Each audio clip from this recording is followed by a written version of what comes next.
Students, आज हम बात करेंगे क्लास 12th की बायोलॉजी के दूसरे अध्याय के बारे में, जिसका नाम है पुष्पी पादपों में लैंगिक प्रजनन। किस तरह से पुष्पी पादपों में लैंगिक प्रजनन होता है वो इस अध्याय में हम जानेंगे। चलिए स्टार्ट करते हैं। यहाँ पर जो बताया जा रहा है, इम्पोर्टेंट बात कहाँ से शुरू हो रही है, यहाँ से। तो सब जितने भी पुष्पीय पादप होते हैं उनके अंदर क्या रहता है, लैंगिक प्रजनन उनके अंदर होता है।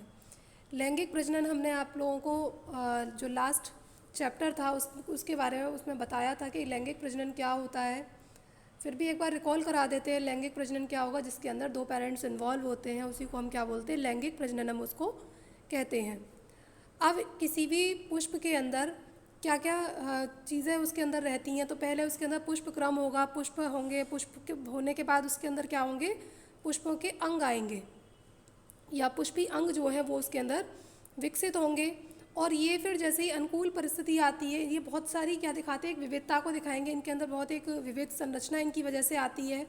और अनुकूल परिस्थितियों में ये क्या होते हैं, ग्रो होते हैं। और ग्रो होने के बाद इनके अंदर क्या रहता है, लैंगिक जनन होता है। और लैंगिक जनन होने के बाद इनका जो एक अंतिम उत्पाद जो होता है, जैसे फल और बीज कहते हैं, वो क्या होते हैं, यहाँ पर बन जाते हैं। अब जैसे पुष्प क्रम क्या होता है, पहले तो हम ये बता देते हैं आपको कि ये है कोई शूट, किसी भी प्लांट की ये कोई शूट है। इसके ऊपर जो किसी पुष्पों के लगने का जो क्रम होता है उसी को हम क्या बोलते हैं, पुष्प क्रम कहते हैं। अब सीधे पुष्प तो नहीं बनता है, ये भी आप लोगों को पता है कि उसमें सबसे पहले क्या बनती है, कली बनती है। तो कली बनेंगी और कली बनने के बाद उसमें पुष्प बनेंगे और पुष्प धीरे धीरे विकसित होगा। उसमें क्या आएंगे, पुष्प अंग आएंगे, जैसे कैलिक्स है, कोरोला है, एंड्रोशियम है, गाइनीशियम है, ये सभी आएंगे, जिसकी वजह से बहुत विविधता को प्रदर्शित करते हैं। और अनुकूल परिस्थितियों में ये इस तरीके से मतलब ग्रो करेंगे। और ग्रो करने के बाद इनके अंदर क्या रहता है, लैंगिक जनन होता है। और लैंगिक जनन का अंतिम उत्पाद क्या रहेगा, फल और बीज रहेंगे। ठीक है। अब यहाँ पर ये कुछ खास इम्पोर्टेंट नहीं है, लेकिन फिर भी इसको हम बता देते हैं। पुष्प आवृत्तियों का एक आवृत बीजी जो होते हैं, पुष्प आवृत बीजियों का एक आकर्षक अंग होता है। तो पुष्प क्या है, आवृत बीजियों का एक आकर्षक अंग है। क्यों है ऐसा, क्योंकि पुष्प के साथ जो ह्यूमन बींग का जो रिलेशन रहा है वो एक बहुत इंटीमेट रिलेशन रहा है बहुत पुराने टाइम से। और इसको हम ऑर्नामेंटली और सोशली और धर्म में, जितने भी हमारे जो धर्म होते हैं उन सभी में, और सांस्कृतिक महत्व के आधार पर भी हम इसको बहुत ज़्यादा उपयोग में लाते हैं। साथ ही साथ जैसे हम अपनी जो फीलिंग्स होती हैं, अगर बहुत दुख की फीलिंग्स होती हैं, वहाँ पर भी हम पुष्पों का उपयोग करते हैं। साथ ही साथ अगर कोई खुशी की कोई ऐसी फीलिंग होती है तो वहाँ पर भी हम किसका उपयोग करते हैं, पुष्पों का उपयोग करते हैं। इसीलिए यहाँ पर कहा जा रहा है कि पुष्प आवृत बीजों का एक क्या है, आकर्षक अंग है। क्या है ये, आकर्षक अंग होता है। अब नेक्स्ट यहाँ पर ये कुछ इसमें ऐसा इम्पोर्टेंट नहीं दे रखा है। अभी जिनकी हमने बात की थी, देखो ये है, ये पूरा का पूरा पुष्प है। इस पर ये वाला पार्ट देख रहे हैं, ये क्या है, तंतु, जो क्या होता है, पुष्प का नर भाग होता है। क्या होता है, पुष्प का नर भाग होता है। ये यहाँ पर जो नीचे फूला हुआ ये पूरा जो स्ट्रक्चर दिख रहा है, ये क्या है, पुष्प का मादा भाग है। और मादा भाग भी क्या रहता है, 3 भागों में विभाजित रहता है, जिसमें क्या रहेंगे, जो सबसे ऊपर वाला पोर्शन है ये वाला, इसको हम क्या बोलते हैं, वर्तिकाग्र कहते हैं। और वर्तिकाग्र के बाद ये जो सिलेंडर लाइक स्ट्रक्चर यहाँ पर लंबाई में दिख रहा है, इसको क्या बोलेंगे, वर्तिका कहेंगे। और ये जो नीचे वाला पोर्शन है इसको क्या कहेंगे, अंडाशय हम इसको कहते हैं। ये जो ग्रीन कलर के लीफ लाइक स्ट्रक्चर्स दिख रहे हैं, जिन्हें वाहेदल कहते हैं, सेपल्स हैं ये, और वाहेदल या सेपल्स इनको कहते हैं। और ये जो येलो कलर के बड़े बड़े यहाँ पर स्ट्रक्चर दिख रहे हैं जो कलरफुल हैं, ये क्या कहलाते हैं, इनको हम पंखुड़ी कहते हैं। इनको क्या बोलेंगे, पंखुड़ी कहेंगे। और इनके अंदर के ये इन्हीं की वजह से होता है, इन्हीं की वजह से कोई जो इंसेक्ट होता है वो इनकी तरफ क्या होता है, आकर्षक होगा और या आकर्षित होगा, और वो इसके ऊपर आकर बैठेगा, इसका नेक्टर लेगा और पॉलन ग्रेन्स ट्रांसफ़र करेगा। और इस तरीके से जो पुष्पी पादप होते हैं उनका जो जीवन चक्र ऐसे चलता रहता है। अब नेक्स्ट यहाँ पर हम बात करेंगे निषेचन पूर्व संरचनाएं एवं घटनाएं।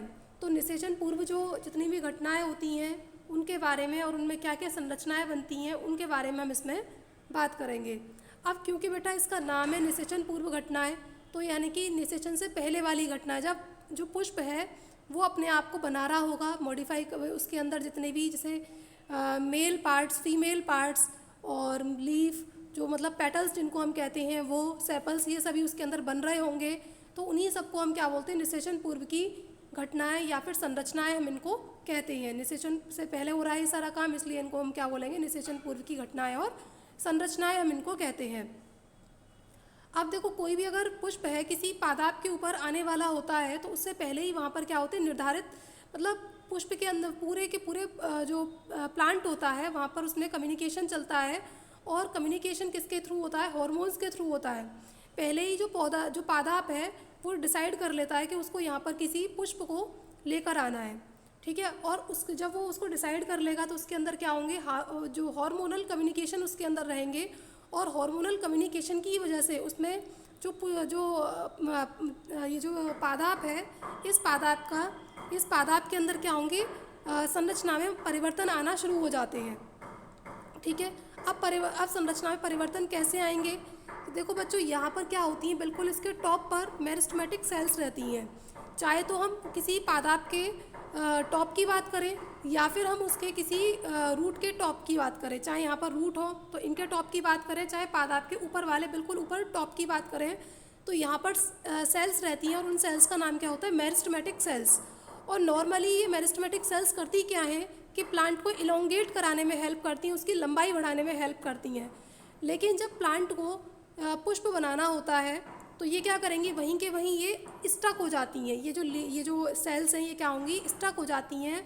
और ये जो मेरिस्टेमेटिक सेल्स हैं इनका एक मास बन जाता है यहाँ पर। और फिर यही धीरे धीरे क्या बना लेता है, कली बना लेता है। और कली क्या किस में कन्वर्ट हो जाती है, पुष्प में बदल जाती है, ठीक है। तो इस तरीके से क्या होता है, किसी पुष्प का निर्माण होता है पादाप के ऊपर, ठीक है।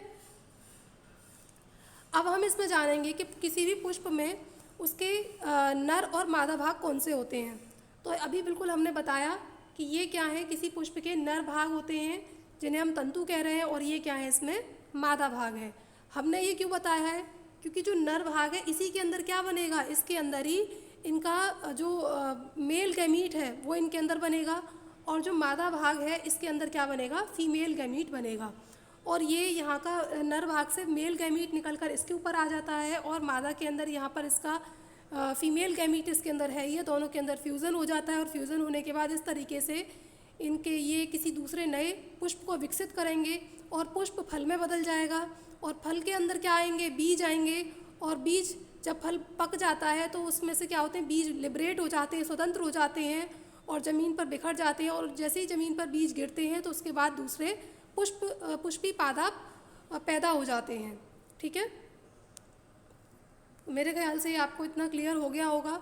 अब यहाँ पर बता देते हैं, पुष्पों में नर एवं मादा संरचनाएं पुमंग तथा क्या होंगी, जायांग, पुमंग और जायांग, ठीक है।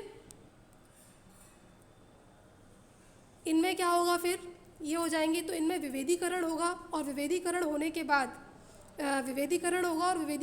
बाद जो है एक नया पुष्प यहाँ पर विकसित हो जाता है, जैसे अभी हमने आप लोगों को बताया, ठीक है।